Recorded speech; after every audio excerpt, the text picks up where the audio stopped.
I wanted to see if I could mount this 12,000 pound Apex Badland winch from Harbor Freight onto my OEM bumper for my 80 series Land Cruiser.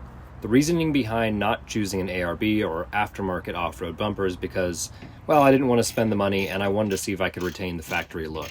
All I had to do is remove the 4 bolts mounting the bumper to the front and then do some mocking up. These are the original recovery points that come from factory, and we want to see if we can actually try and reuse these and slip the mounting bracket underneath them and reuse the bolt holes. So we're gonna have to take these off. Since this is a universal bracket, we have a variety of holes at our disposal here, so we're gonna see if we can make some of these or maybe all of them work.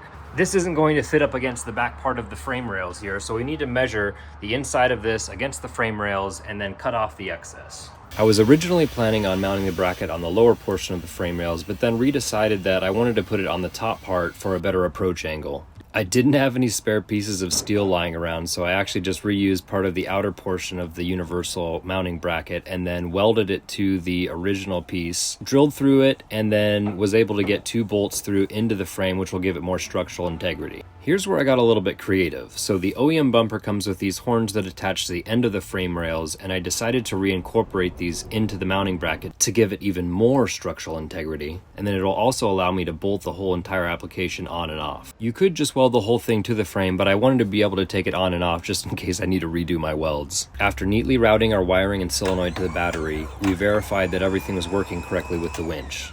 Pretty much every aftermarket bumper will come with recovery points, but since we mounted it to the top of the frame, we had space to use the OEM ones.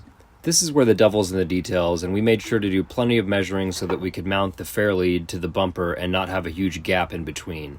There was a small gap, but we just ended up using another nut as a spacer was a lot more expensive, and this should prevent any twisting or tearing when we're winching up a tree. Once everything was bolted in and tightened down, we wanted to verify that it wasn't just going to pull right off and that everything was working semi-okay.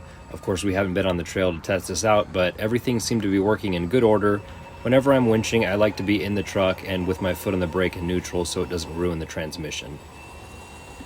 The plan is to really strength test this bumper and see if it can winch itself pretty much up a tree. So if you enjoyed this content, please subscribe, hit the like button, and we'll see you in the next one.